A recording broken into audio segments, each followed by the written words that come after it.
Okay, shalom, shalom. Kwam Yasha'Allah. Koholoyim La, Yahweh, Bahashim, Yahweh Shai, Bahashim, Rakahakwadash. Double honors to our apostles and elders of Great Millstone who rule well, and that by the Spirit taught us this beautiful truth. And just want to say the water to all the H.I.M and Akwaf that's out here sincerely keeping the laws, the statutes, and commandments of Yahweh, Bahashim, Yahweh Shai to the best of their ability. Jachanan Nawaf is coming at you with another quick lesson, praying that it's edifying by the Spirit.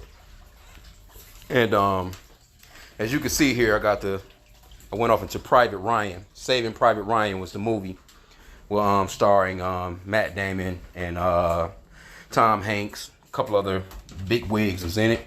But I was watching a lesson earlier today from one of the ox, and it had to do with war, but it kind of set me off in the spirit. With this movie, I remembered it. And the reason, so I typed in, why did they have to save Private Ryan? Why did Private Ryan need to be saved, right? Okay, so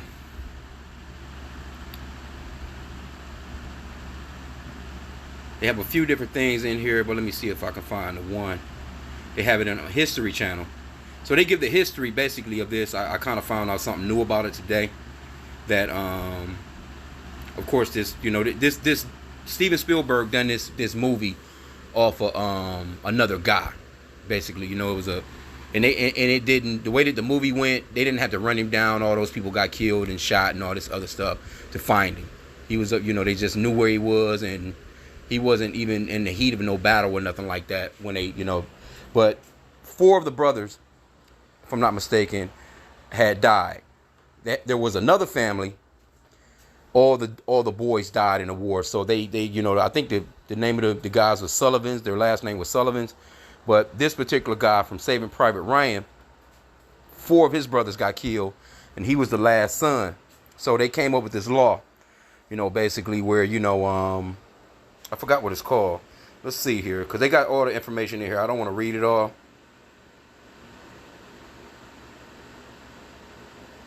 Let me see if I can find it. But the guy's name was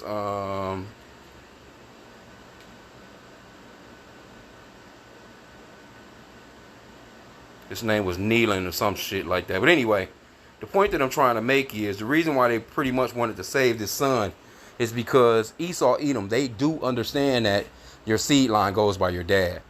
So had that last son had died, pretty much their lineage would have kind of died with them, unless they had other uncles, or cousins, that were males, and they had to have been males, you know what I'm saying, to carry on that family lineage.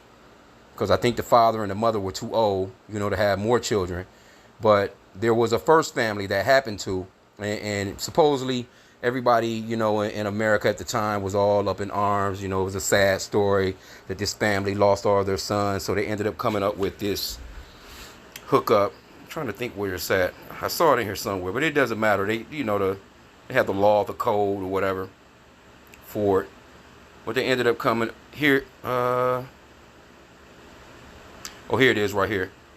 It says, in the response to the death of the Sullivan brothers and several other sets of brothers who had perished up to this point in the war, the U.S. War Department realized they had to act. The result is 1942 Sole Survivor Policy, later known as Directive 1315.15 Special Separations Policy for Survivorship.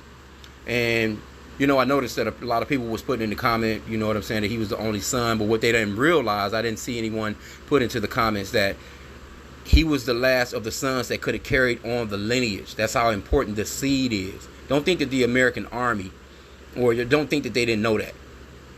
Because there would have been no need to even save him if they wasn't thinking about him carrying on and having children himself. And his children growing up to have children. His children's children growing up to have children. You see? Because that's very important. That's a lineage.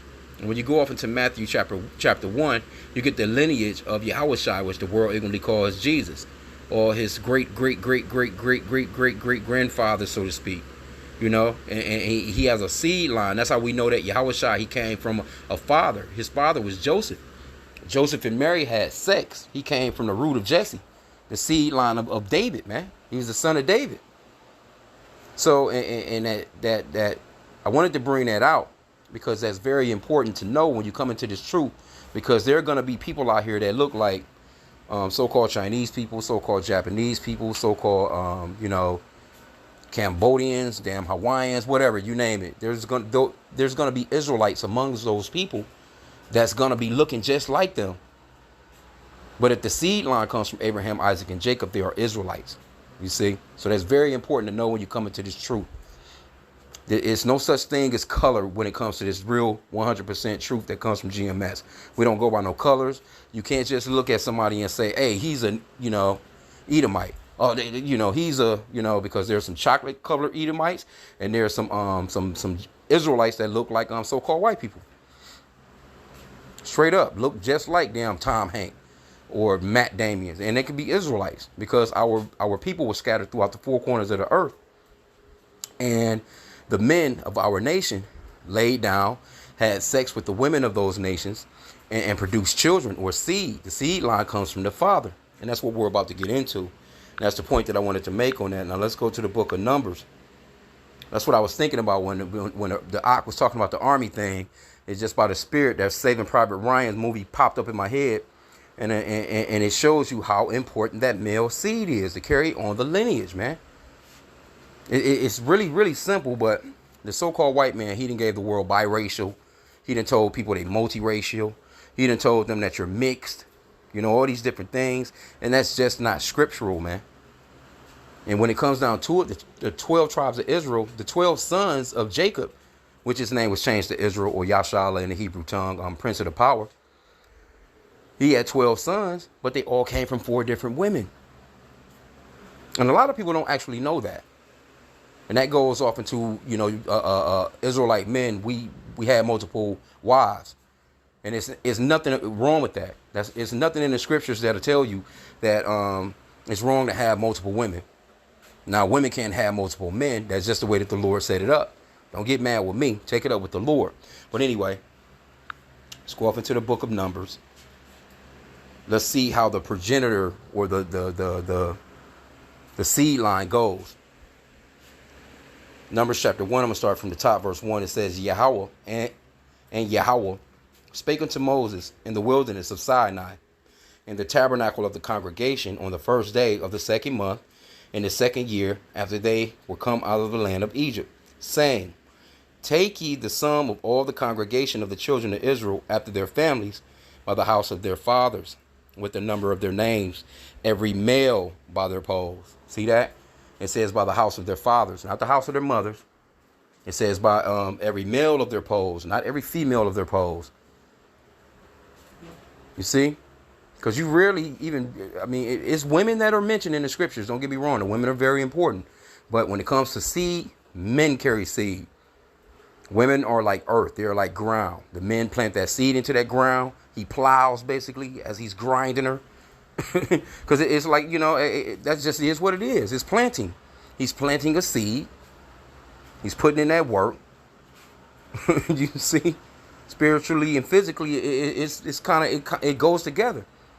He lays that seed into that ground, plants it. And that's another thing too. Hey, there's a such thing as planting your seed in the wrong ground. You have a damn rotten plant, man. And some of these wicked ass children come out. Anyway, another lesson.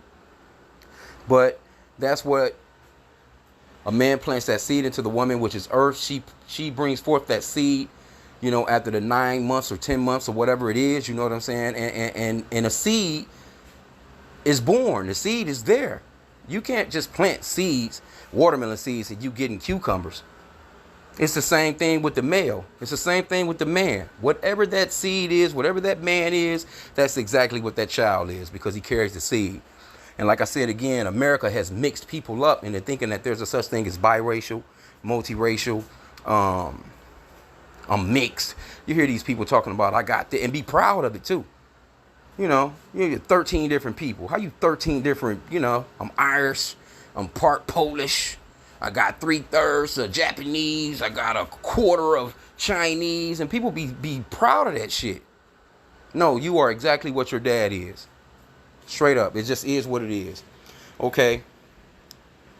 Now, as it reads on, it goes off into the tribes. It says from 20 years old and upward, all that are able to go forth to war in Israel.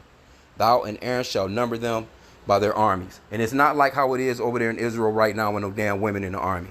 With no women in the army of Israel, man. That's going off. Them people are not representing the proper way. They're not the people, man. They're going off. They do not follow the scriptures. With no women in no damn army, man.